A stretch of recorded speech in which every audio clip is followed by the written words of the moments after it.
come to take the throne. To conquer world powers, bring Jacob home. I'm quarterbacking like Jake DeLone. Like Mount Rushmore, I got a face of stone. Ecclesiastes 4:1. So I returned and considered all the oppression. Consider what? All the oppression. We consider all the oppression that's on the so-called black and Hispanic and Native American man, right? We consider all the oppression, right? And we speak against it, right? But they say we're preaching hate because we bring it up and we preach against it, right? What's going on, brother? Why your pants down to your kneecaps? You look like a fool, man. That's right. You need to pull your damn pants up. You need to rise up and be a man of the Lord. That's right. And stop being destroyed out here. Right? And I tell you that out of love, man. You need to repent and get your mind right, man. You need to get back in this Bible. Because the Bible has the answers. Right, I'm trying to get you right. Right. My brother. I'm trying to get my brother right. See that our people do. Man, okay. Christ told me to take the beam out of my own eye so that I could take the mote that's out of your eye. Right. You understand?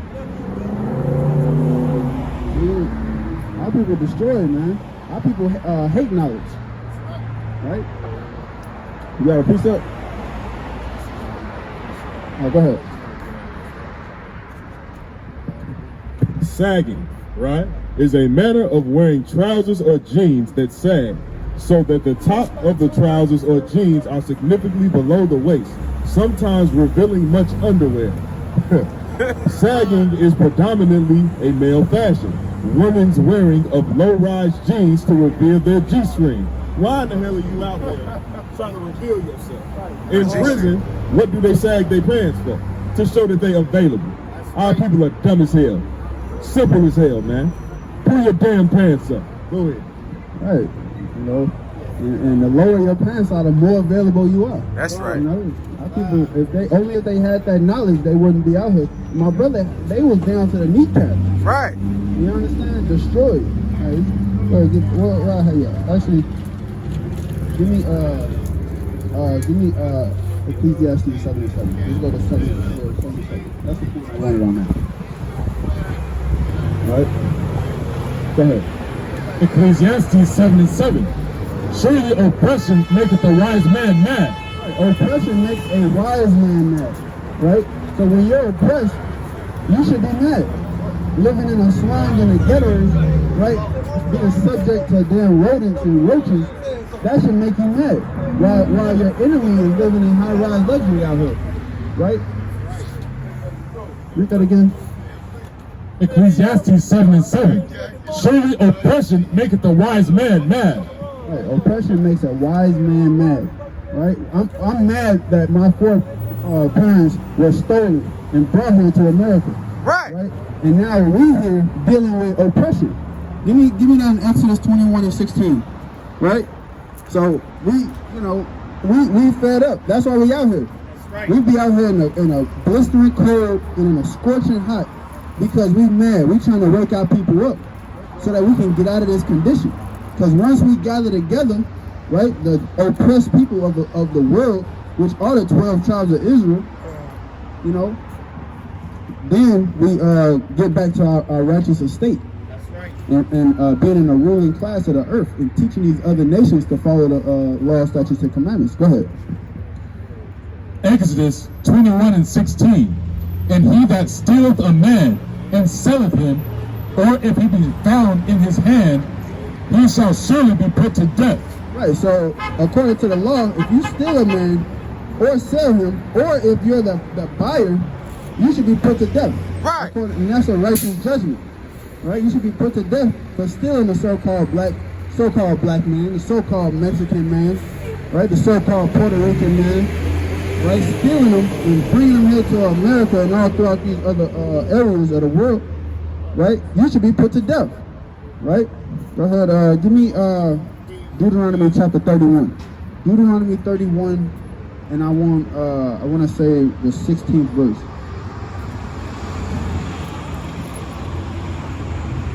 Go ahead. Deuteronomy 31:16. And the Lord said unto Moses, Behold, thou shalt sleep with thy fathers, and this people will rise up and go a-whoring after. Salakia. So this is the Most High dealing with Moses, right? Told Moses that after he dies, that the Israelites that you brought out of Egypt, they're gonna go off right after you die. They might be in line now, but as soon as you die, they're gonna go off. Go ahead. And go a-whoring after the gods of the strangers of the land, whither they go to be amongst them. Right, and that's what our people do. Our people always have a problem with idolatry. That's one of our worst problems as Israelites is we go after these other nations' gods of what they worship. Right. You understand? Go ahead. And will forsake me, and break my covenant which I have made with them. Then mine anger shall be kindled against them in that day. Right. So pretty much the Most High is going to be mad at us, right? His anger will be kindled against us. Go ahead. And I will forsake them, and I will hide my face from them. Hold that. Give me Isaiah 59:2. So right now the Most High is not dealing with us. It is evident because of look at the condition that we're in. We in like utter poverty, right? Our women are getting kidnapped at such a high rate. Over 64,000 so-called black women have came up missing in the past one or 2 years, something like that. Where is it ridiculous? Damn near every day our women are just getting preyed upon, getting stolen, and being put in them sex trafficking rings and all this other madness. Right. Right? Go ahead. Isaiah 59:2. But your iniquities have separated between you and your God, and your sins have hid his face from you, that he will not hear. Right, so the Most High is not dealing with us right now because our sin is what's separating us from our God. So what do we need to do? We need to forsake our sin, and we need to turn away from our sin. Now go back to Deuteronomy 31. Right? So the Most High even told Moses, when they go off, I'm going to turn my face from them. Go ahead. Then mine anger shall be kindled against them in that day, and I will forsake them, and I will hide my face from them, and they shall be devoured, and many evils and troubles shall befall them. Right, and that's what we're dealing with today, right? Y'all, you know, if you're oppressed out here, don't you just wonder why is this the way it is? Why is it that the so-called white man ain't going through what we're going through? Right. Right? Why is the Chinese man, why is it that he can come to America and be deemed a higher rank or a higher status than somebody, a Negro that's been here since birth? Right. You understand? It's because of these curses that they put on us and because we went off away from the Most High. Right? Go ahead. And they shall be devoured, and many evils and troubles shall befall them. And that's the point. Give me Isaiah 5:13. But that's why we in this condition that we're in today. It's because we are in sin right now. And that's why we're coming out here, in season, out of season, in these highways and hedges, to wake our people up, to get them away from sin. Right? Go ahead. Bring it out. 5:13. Isaiah 5:13. Therefore my people are gone into captivity, because they have no knowledge. Our people have gone into captivity. Give me Baruch 3:8. Hold that. I'm how you read that again. Give me Baruch 3:8. Right? So our people in captivity because we don't have any knowledge. Right? Lack of knowledge. The brother had his pants to his kneecaps because he had no knowledge. If he knew better, he would do better. Right. And that goes for everybody. Right? If you knew better, you would do better. Go ahead, read that when you get it. Baruch 3:8. Right? Because just in case nobody, or just in case everybody didn't know, we are still in captivity to this day here in America. We are not free. That's right. Right? Go ahead. Baruch 3:8. Behold, we are yet this day in our captivity, where thou hast scattered us for a reproach and a curse, and to be subject to payments. So we are subject to payments here in America. Right, we pay our taxes, you know, getting taxed on everything, right? And not only that, we paying through these curses. You know, we paying the Most High through suffering. Right? Now go ahead, go back to Isaiah 5. Read that again.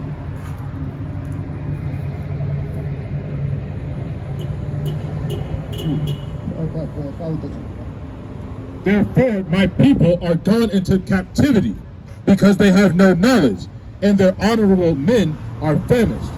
Okay, our honorable men are famished, right? The strong men are being preyed upon and put in jail and killed, gunned down in the streets, right? Leaving our women and the children in a fatherless household. You understand what's going on, brother? You listening? Taking notes? You understand? You agree with what I'm saying so far?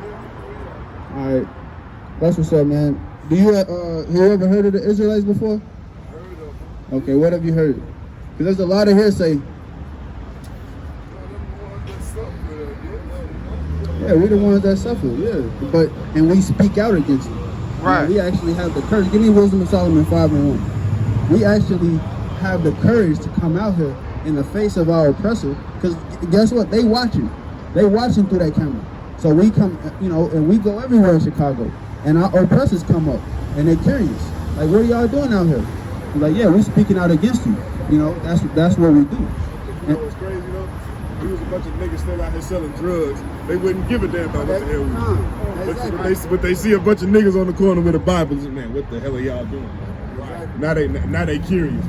Because they ain't never seen it before. A so-called white man rolled down his window and said, hey, because he saw a bunch of so-called blacks and Hispanics. He said, hey, one of y'all got a lighter? And he's like, no, we don't smoke. And the look on his face was like what? It's like 20 of y'all, and none of y'all got a lighter? But that's just the stereotypes that's been put on us and whatnot, right? Go ahead, what you got? Wisdom of Solomon 5:1. Bring it out. Then shall the righteous man stand in great boldness. Stand in what? Great boldness. We out here in boldness, man. In great boldness. Go ahead. Before the face of such as have afflicted him. The people that afflicted us, we out here in their face. We out here, it's not many of, not so many of our oppressors out here. We reaching out to our people, right? Go ahead. And made no account of his labors. When they see it, they shall be troubled. They shall be what? They shall be troubled. They see us out here and they are troubled. They like, this is weird. You got a bunch of so-called blacks and Hispanics out here gathered together, first of all, because they put up tactics to keep us separate. But we're out here gathered together under the Bible. You understand? Because whenever somebody think about the Bible, they think about Christianity. And Christianity has done nothing for us. Right. Keep us in slavery. Keep us in mental slavery, more importantly. Go ahead. And they shall be troubled with terrible fear, and shall be amazed at the strangeness of his salvation. Read that again. And they shall be troubled with terrible fear. They're troubled with terrible fear. That's right. They know that when they actually listen, and we actually coming out the Bible, and we actually going through the whole Bible, and they are getting condemned, and they have to pay for what they did, then they read that again. They shall be troubled with terrible fear. So they troubled with terrible. They gotta get that payback. Everything that they did to us, they gotta get it back double. You understand? Go ahead. And shall be amazed. They shall be what? Amazed. They amazed at us, brother. They amazed, mouth wide open in awe. Right. At the strangeness of his salvation. Strange. It's strange seeing brothers out here like this, and it's our salvation. Because the Bible said that we would be out here waking up the 12 tribes of Israel in these last days, right? So, brother, do you see yourself in this sign? So come a little close. Hey, we don't bite, brother. We don't bite. You see yourself in this sign anywhere? Because these are the so-called words, bywords that they placed on us, right? So if you come from over there in the Caribbean area, through slavery, they were dispersed that way. The Levites, the Haitians. Right? So who would you fall under? I don't know. So-called African American? Well, look, I'll say this, right? Just like I used on the other brother. Like, if you go out to fill a job application, right? And they got black or African American, Latino, they got all these different categories. Which one do you check off? African American. Okay, give me Jeremiah 17 and 2. 17 and 2. And then 4. right? So it was prophesied that the tribe of Judah would lose, we would lose our identity and lose our heritage. You understand? Because we were like, we calling ourselves black. That's such an ignorant statement, right? To say, oh, I'm black, right? Black and I'm proud, right? But it's like, can I take a plane to the land of black and visit my ancestors, or, don't exist? Because if you go to Africa and ask a so-called African, oh, what's your nationality? He's going to tell you exactly where he comes from. He's not going to say, oh, I'm African. Only us in ignorance over here in America do that. They'll tell you where they come from and what tribe of people they come from, but we are the only ones that say, oh, we African. Go ahead. I'll start at 1. Jeremiah 17:1. The sin of Judah is written with a pen of iron. The sin of Judah is the condemnation right here. Go ahead. And with the point of a diamond, it is graven upon the table of their heart and upon the horns of your altars. So he is going into how wicked the house of Judah is and was specifically. Go ahead. Give me the point of verse 4. Verse 4. And thou, even thyself, shalt discontinue from thine heritage. So it was prophesied that the tribe of Judah, or the house of Judah, technically the first three, would lose their knowledge, right? We would lose our heritage. And our heritage is these laws, statutes, and commandments, right? Because, give me Deuteronomy 28 and 46, right? Go ahead, read that. Deuteronomy 28 and 46. Deuteronomy 28 and 46. And they shall be upon thee for a sign. So we are talking about the curses. Actually, give me verse 15 and then 46. So these are curses that will be placed on the Israelites. Because the so-called Jewish man is not a cursed man, according to the Bible. He's living lavish right now. He's in Revelation, I believe 18, it says that they're living deliciously, actually, right now. Right? They own banks. They have they're getting reparations. Right. They off of your blood, off of your blood, sweat, and tears. So the people who are claiming to be you don't fit anything in this book. Right? So go ahead, give me 15 and then 46. Deuteronomy 28 and 15. But it shall come to pass, if thou wilt not hearken unto the voice of the Lord thy God, to observe to do all his commandments and his statutes, which I command thee this day, that all these curses, so all these curses, what? Shall come upon thee and overtake thee. So if we didn't listen, so this was the ultimatum that was given to the Israelites upon coming out of Egypt, right? The physical land of Egypt. They came out of Egypt through Moses and was told, hey, keep my commandments or don't keep my commandments. If you keep them, all these blessings will come upon you, but if you don't keep them, all these curses. So go to 46. Verse 46, and they shall be upon thee for a sign and for a wonder, and upon thy seed forever. Right, so these curses, right, we just read, we were going to discontinue from our heritage, but we could, although we would be discontinued and ignorant of our heritage, we can always go back to the curses and identify ourselves because they are for a sign and for a wonder upon their seed forever. We are their seed. So we can look at, so give me 68. Right? We got the sign about the transatlantic slave trade. Are you familiar about the transatlantic slave trade? Okay. So pretty much our fourth was stolen from the west part of Africa and brought here to America and also throughout the world. Essentially, we were sold to all nations through the transatlantic slave trade. Right? So, but that was prophesied in the Bible that the true Israelites would go through that. Go ahead. Deuteronomy 28:68. And not only just the transatlantic slave trade, we got Hernán Cortez in 1519 that attacked the Aztec Empire and brought them into slavery through slave ships. That's the first thing. And also in 1492, with Christopher Columbus in his voyage went and attacked the Taínos, the so-called Puerto Ricans. Right? So go ahead. And the Lord shall bring thee into Egypt again. So it was prophesied that we would go into Egypt again. Right? We just came out of Egypt. Now give me that in Exodus 1 and 3, or 1 and 13. Exodus 1 and 13. Right, so what was we doing in Egypt? Let's find out real quick so that we can understand what this is really saying. Go ahead.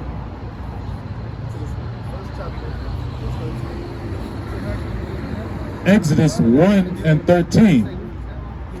And the Egyptians made the children of Israel to serve with rigor. Rigor, that when you go into that word, it means harshness. Harshness. We're serving them with harshness. Go ahead. And they made their lives bitter with hard bondage. With what? Hard bondage. In mortar and in brick and in all manner of service in the field. There's nothing new under the sun. We're here in America serving the same bondage. Right? We're building up everything around here, the Israelites.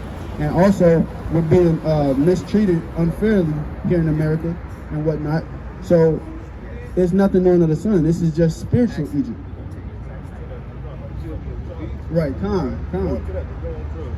Right, calm. I got you. Let me finish this up real quick. So, here we know there was in Egypt, slavery in Egypt. Now, go back to 68. Go ahead.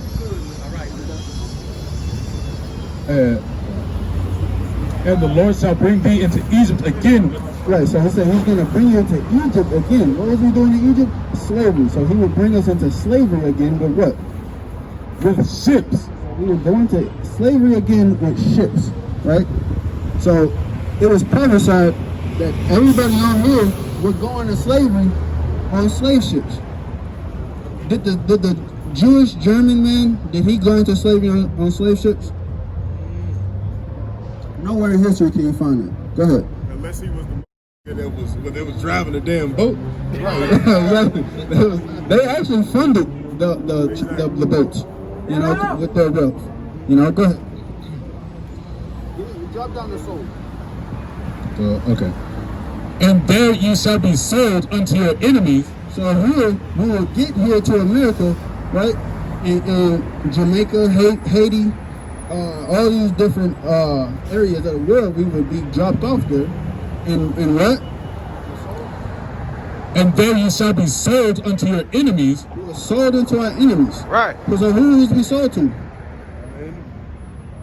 Who was doing the buying and selling? White man. The so-called white man. But what the Bible just called a white man?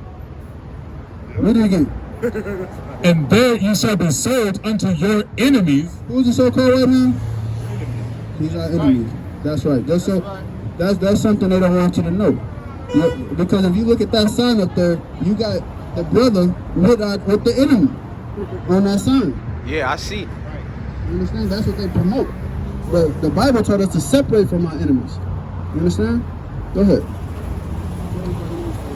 And there you shall be sold unto your enemies for bondmen and bondwomen.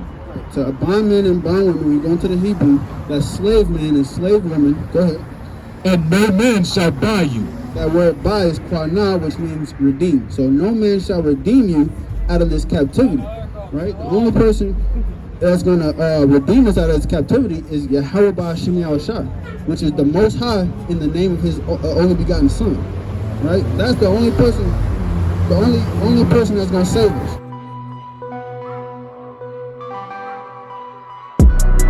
We are the children of the one Yahweh. The chosen. Ye are the chosen of the one Yahweh. And He has given His laws to us. Now everything belongs to us. Shalom, what's going on? It's your brother Chief Priest Alazar Lawyer, aka the Gorilla Hebrew, and I'm just letting y'all know I just dropped my official clothing line, Urban Gorilla. Go to urbangorilla.com right now to check us out, man, and pick something up. There's urbngrla.com. We got all kind of items for men, women, children, even infants, as well as fragrance oil, smell goods. You can also check out Hebrew Israelite Clothing Co., another Sakari business, on Instagram and Facebook. And as always, you can hit up deaconsakari.com to get your plug on the scarves, the music, and the children's Bibles. Thanks for your time. All praise to the Most High. Kwam Yasharala. Shalom.